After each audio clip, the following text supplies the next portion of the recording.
En ce qui concerne la citoyenneté et la démocratie, nous, on en est arrivé à une conclusion, depuis 4 mois de lutte quand même, hein, que le problème, c'est la représentativité. En fait, la démocratie représentative, ça n'existe pas. Ce n'est pas une démocratie. Donc, nous avons compris, et nous propageons comme message, que désormais, pour ne plus tomber dans un piège comme la loi finance, avec la baisse des APL, les 40 milliards de CICE, la CSG aux personnes âgées, la flat tax, et ainsi de suite, le refus du RIC, que beaucoup de gens ont demandé, en proposition de loi. Après, on s'en fout que ce soit les Insoumis ou les PCF qui l'ont présenté. Ça, on s'en fout. Ça aurait pu être l'extrême droite, c'était pareil. Les gens le voulaient. Il a été refusé. L'Assemblée l'a refusé. Vous comprenez? Donc, à 80%, les gens, ils en veulent, je ne dis pas ça, madame. À 80% sur les sondages, ah, c'est peut-être pas le beau-fils de Juppé. Pardon, mais oui, à 80% les gens partout, vous demandez. C'est des gens qui savent et qui se renseignent. Partout, je demande, moi. Ah bon, vous, bah oui, madame, excusez-nous. Arrêtez. Ah,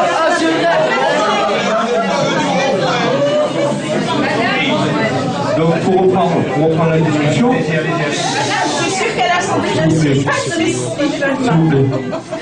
Pour reprendre la discussion, si on prend votre cas, madame, vous voyez, vous représentez 57 743 citoyens. Donc, sur ces 57 743, combien auraient refusé la proposition du RIC? Combien? Vous croyez que c'était la majorité? Bon. Voilà. Eh bien, c'est ça qu'on va changer. C'est ça qu'on va changer. Et on va le changer. On va le changer. Ce qu'on va faire un homme, une voix pour voter les lois. Vous, députés, vous ne serez plus que représentatifs, vous n'aurez plus la décision. La décision, elle reviendra aux citoyens. Quoi qu'il en soit. Que ce soit pour faire un point ou pour que ce soit faire la guerre à quelqu'un d'autre dans un autre pays. Voilà. Et ça, on sait qu'aujourd'hui, c'est ce qui permettra de passer d'une société adolescente à qui une société qui ne fait pas du vote, c'est un mensonge, il fait de l'élection. Il élit des gens qui, eux, font les votes, en leur nom. C'est-à-dire que là, il y a 57 743 personnes qui ont dit non au RIC, à travers vous. Ah oui. Et oui. Vous les représentez. Quand vous faites la loi finance, c'est 57 000 personnes qui disent oui, on veut la CSG pour les vieux. Oui, on veut la baisse des APL. Oui, on veut filer 40 milliards à des gens qui n'en ont pas besoin. Vous comprenez? Et c'est ça qu'on va vous enlever. Et aujourd'hui, on va pouvoir le faire parce qu'on a l'outil informatique. Parce qu'aujourd'hui, par souci d'économie, par souci de compétitivité, de profit, on nous demande de tout faire avec Internet. On consulte nos banques avec Internet, on paye nos impôts avec Internet, on a les mutuelles avec Internet, on fait tout avec Internet. Tout. Et par contre, pour voter, on nous demande de prendre un bout de papier une fois tous les 5 ans pour voter un voleur, 3 mois après lui donner une majorité pendant qu'il vous sourit, et une fois qu'il a les mains libres, le peuple n'a plus rien à dire pendant 5 ans. Et c'est pour ça que vous vous retrouvez avec des gens dans la rue. Parce que c'est le seul endroit où, à quel moment ils peuvent intervenir dans le jeu politique. À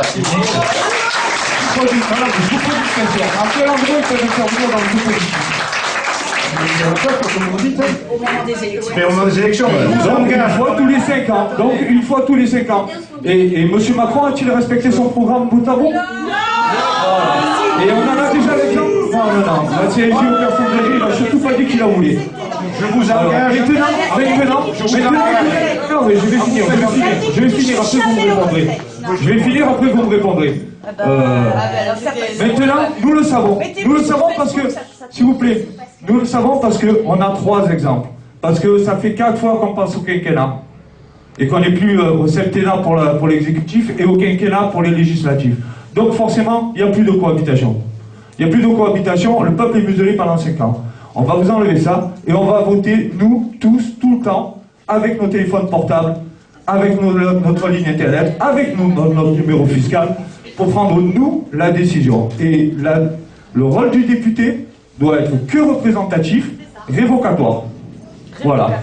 Et en plus d'être révocatoire, il vous donnera encore plus de légitimité. Si on ne vous vire pas, c'est que les gens sont satisfaits de vous.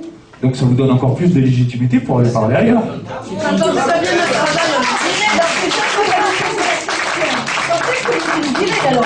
quel il faut autoriser déjà. Le peuple est Deuxièmement, vous ne faites pas bien votre quelle travail. société... Attendez, je vous écoute. Quelle société voulez-vous, monsieur? Répondez-moi.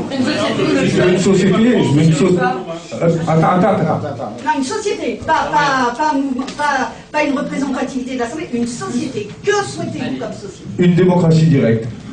Non, je parle de ça. Je parle d'une société dans laquelle on vit tous les jours. Une Ben, moi, je veux une société. Alors, Des gens qui ont attends, une s'il te dignité. plaît. Moi, je veux une société où je suis sûr que les chaussures que je vais acheter, ben, les femmes qui les collent, elles vont pas mourir d'un cancer à 27 ans. Moi, je veux une société où la batterie de mon téléphone, c'est pas un gamin de 8 ans qui ramasse les terres. Vous comprenez? Je veux une société, je veux une Europe comme celle que vous nous avez vendue. Une Europe des peuples, pas une Europe du business, pas une Europe de prédateurs de tout le monde contre tout le monde, à tirer tout vers le bas. Et ça, nous l'avons compris. Donc je ne vais pas débattre avec vous, parce que vous prendrez tous les sujets, je vous montrerai les exemples chaque fois. Chaque fois, je vous montrerai que tout ça est fait au nom du business, que la décision elle a été éloignée à l'Europe pour que nous, citoyens, on ait encore moins la possibilité d'intervenir dans ce jeu-là, et que cette Europe-là, ce n'est juste la façade démocratique d'une mafia qui ne dit pas son nom, celle des banques et des multinationales. Et je vous en donne pour exemple la Grèce. La Grèce, ils se sont appliqués à la défoncer. Ils ont fait exprès. Je peux vous faire le schéma du début jusqu'à la fin, on perdait du temps. Je voulais que je vous parle de M. Juncker, vous voulez que je vous parle de Mario Draghi. Voilà. Et je vous dirai, M. Macron n'est que le collaborateur. On a eu deux passages. On a eu M. Sarkozy, ils ont dit, ah, bon, ça passe. On a eu M. Hollande, ah, c'est pas mal, on va mettre le premier de la classe, calé dans l'angle, et là, ça passe plus. Ça passe plus, parce que là, ils s'attaquent à des gens qui n'ont plus les moyens de payer ces taxes-là et de donner 40 milliards de CICE. Et il y a des tas de choses comme ça. Voilà.